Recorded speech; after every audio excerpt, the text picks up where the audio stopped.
The wire में आपका स्वागत है। मैं हूं शरद प्रधान और लखनऊ सेंट्रल में आज हम एक ऐसे मुद्दे पे बात करेंगे जो आपके हमारे हर एक से की डेली लाइफ से जुड़ा हुआ है। मुद्दा ये है कि क्या डॉक्टर्स रिश्वत लेकर के दवाइयाँ प्रिस्क्राइब करते हैं। ऐसा मामला अभी पिछले एक दो दिनों में उजागर हुआ जब सुप्रीम कोर्ट में एक पिटिशन फाइल हुई और पिटिशन फाइल करने वाले हैं मेडिकल रिप्रेजेंटेटिव्स एसोसिएशन,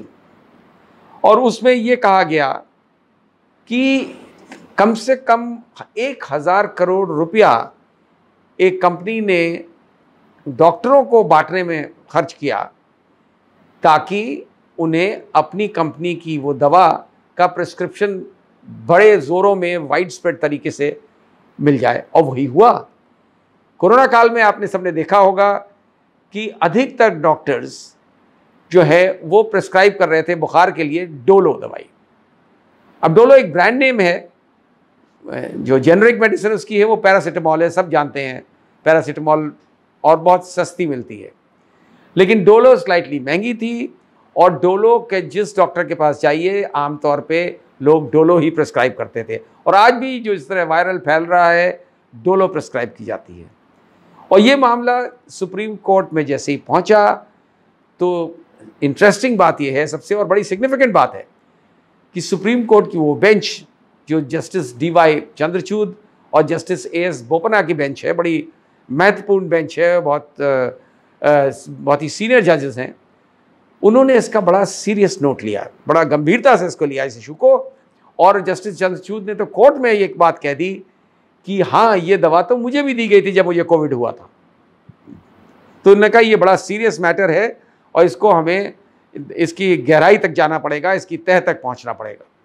वैसे तो केस की सुनवाई अब अगली रख दी गई है 20 सितंबर को,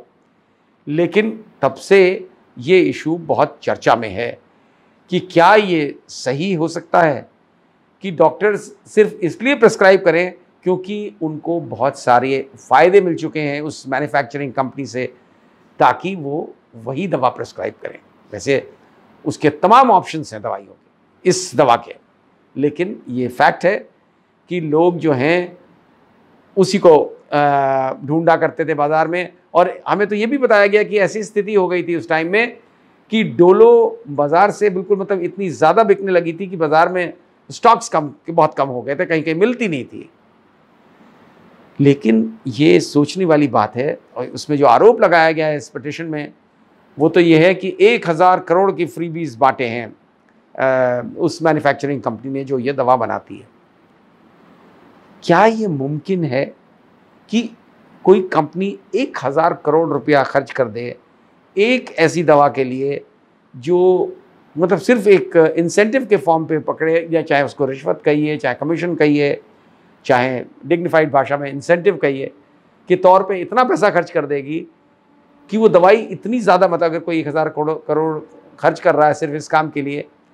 तो उसको कम से कम 4-5 हज़ार करोड़ का फ़ायदा होना चाहिए। अब ये तो बात आगे चल के उजागर होगी जब ये मामला फर्दर टेकअप होगा, लेकिन क्योंकि पिटिशन जो है मेडिकल रिप्रेजेंटेटिव्स एसोसिएशन ने फाइल करी है तो कहीं ना कहीं कुछ ऐसी पुख्ता सबूत होंगे, कुछ ऐसी बातें होंगी जो समय के साथ सामने आएंगी। लेकिन इससे ये जाहिर होता है कि बड़े लार्ज, ये तो सिर्फ एक दवा है, बड़े लार्ज स्केल पे इस तरीके का धंधा चल रहा है कि डॉक्टर्स जहाँ से मोटा इंसेंटिव मिलता है, जहाँ मोटी मलाई मिलती है, उसकी दवाई ख़ास तौर से प्रिस्क्राइब करते हैं। और ये तो छोटी बीमारी है, बुखार है, चलिए कोविड तो बड़ी बीमारी थी, लेकिन तमाम ऐसी बड़ी बड़ी मेडिसिन है, बड़ी बड़ी बीमारियां हैं जिनमें जो डॉक्टर्स का इंसेंटिव कई कई हज़ारों लाखों में होता है। जैसे कैंसर को ले लीजिए, अब कैंसर की दवाइयाँ कीमोथेरेपी की बहुत महंगी होती हैं, और मतलब ये केसेस उजागर हुए हैं। मेरी खुद की जानकारी है, और टाटा हॉस्पिटल के टॉप डॉक्टर्स ने बॉम्बे के मुझे ये चीज़ बताई थी कि किस तरह से कुछ इंजेक्शन्स हैं जो 1.5 लाख 2-2 लाख रुपए के आते हैं, एक सिंगल इंजेक्शन कैंसर के मामले में। और कैंसर से लड़ने के लिए आदमी जो बचने के लिए कुछ भी खर्च कर देता है, अपना घर बार बेच देता है कि किसी तरह बच जाए। तो अगर कोई इंजेक्शन 1.5 लाख रुपए का है तो पता लगता है कि उसमें 75,000 रुपए तो डॉक्टर को दे दिए जाते हैं। ये स्केल है, और ये बात स्वयं वहाँ के बहुत ही वरिष्ठतम डॉक्टर्स ने ही बताई थी मुझे। तो इसका मतलब है कि ये जो MRP लिखा होता है दवाइयों में, वो बहुत ज़्यादा इन्फ्लेटेड होता है। इस देश में MRP लिखने की प्रथा शुरू की गई थी जब विश्वनाथ प्रताप सिंह फाइनेंस मिनिस्टर थे, इससे पहले कि जब वो प्राइम मिनिस्टर बनते। और तब ये माना जा रहा था कि चलिए अब एक ये बाध्यता हो गई मैन्युफैक्चरिंग कंपनीज, हर एक तरीके की मैन्युफैक्चरिंग कंपनी पे, कि वो दवा का या किसी और प्रोडक्ट का MRP लिखेंगे। MRP जब अब ये हुआ कि कैसे वो भरपाई करेंगे अपनी, क्योंकि तमाम पैसा ख़ासतौर से दवाई के केस में डॉक्टरों की कॉन्फ्रेंसेस में, डॉक्टरों के फॉरेन ट्रिप्स में, डॉक्टरों के लिए गिफ्ट्स देने में कंपनियों का खर्च होता है। जाहिर है वो निकाला कहाँ से जाता है? मरीज़ की जेब से, और मरीज़ मजबूरन देता है क्योंकि उसके पास कोई ऑप्शन नहीं है। तो तब ये बात जब ये आई तो MRP लिख करके लोग बड़े संतुष्ट हो गए कि अब तो MRP है, दवा कंट्रोल। लेकिन MRP को इतना ज़्यादा इन्फ्लेट करके लिखा जाता है जिससे कि आदमी को, आज आप देखिए तमाम इस देश में जगह जगह आपको मिल जाएंगे तमाम केमिस्ट जो आपको 5% रिबेट देंगे, 10% रिबेट देंगे, 15% रिबेट देंगे, 20% तक रिबेट देते हैं। अब कई ऑनलाइन सिस्टम्स चालू हो गए हैं, ऑनलाइन सेल ऑफ मेडिसिन, उसमें ही मिलते हैं। और उसी ब्रांडेड दवा का जो जेनरिक दवा है, जिस पे आजकल सरकार का बड़ा जोर है, अच्छी बात है वो कि जेनरिक मेडिसिन को प्रमोट करें, लेकिन अब वो जेनरिक मेडिसिन के नाम पे जो सरकारी दवाखाने में दवा आती है वो बहुत ही, उसका स्टैंडर्डाइजेशन नहीं होता, तो वो स्टैंडर्ड कंपनी की नहीं होती है, तो उसमें भी आई एम श्योर कि उसमें भी कमीशन चलता होगा। लेकिन अल्टीमेटली जो है ये मार पड़ती है पेशेंट की जेब पे, कि कोई भी दवा दाम से, उसके एक्चुअल दाम से बहुत ज़्यादा की अगर बिक रही है तो उसमें ये एलिमेंट ऑफ कमीशन है। और जो बड़ी बड़ी परचेज होती हैं जो सरकार के विभागों द्वारा की जाती हैं, वहाँ पे इसमें लार्ज स्केल कमीशन जो कंपनीज देती हैं अपनी दवा को अप्रूव कराने के लिए, वो इसी तरह पूरा होता है MRP बढ़ा करके, बढ़ा चढ़ा के MRP। आप देखिए जो तमाम ऐसे हॉस्पिटल्स हैं, कुछ ऐसे, तमाम नहीं है, कुछ ही ऐसे हॉस्पिटल्स हैं जहाँ पे दवाइयों का लार्ज स्केल प्रोक्योरमेंट होता है, और वो दवाएं और उसका जो MRP से 30% 40% लेस पे वो लोग लेते हैं। ये खुद बताया है मुझे कई यहाँ जो गवर्नमेंट के इंस्टीट्यूट्स हैं, ख़ास तौर से वहाँ पे कई लोग इसमें से जो है उसका बेनिफिट जो है वो ट्रांसफ़र कर देते हैं पेशेंट्स को, कि अब जैसे टाटा हॉस्पिटल बॉम्बे में है कि अगर 40% लेस पे दवा आ रही है, प्रोक्योरमेंट हो रहा है, तो वो सिर्फ 5% हॉस्पिटल के फंड में जाता है, बाकी 35% वो पेशेंट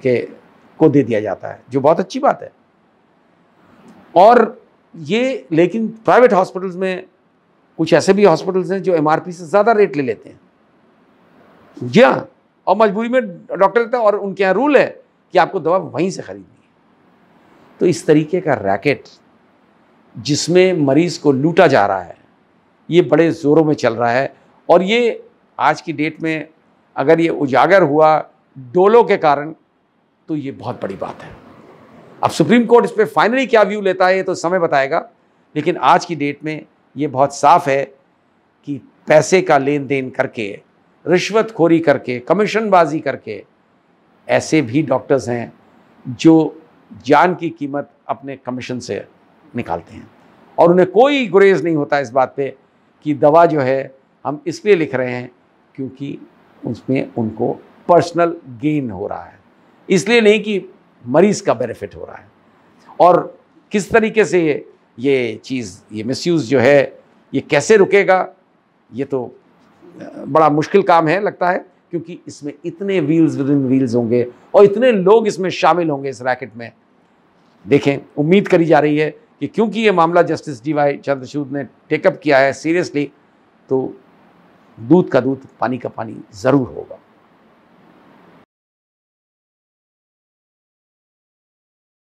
द वायर के और वीडियोस देखने के लिए सब्सक्राइब करें और बेल आइकन पर क्लिक करें। स्वतंत्र पत्रकारिता की आर्थिक मदद करने के लिए डिस्क्रिप्शन में दिए गए लिंक पर जाएं और अपनी राशि चुनें।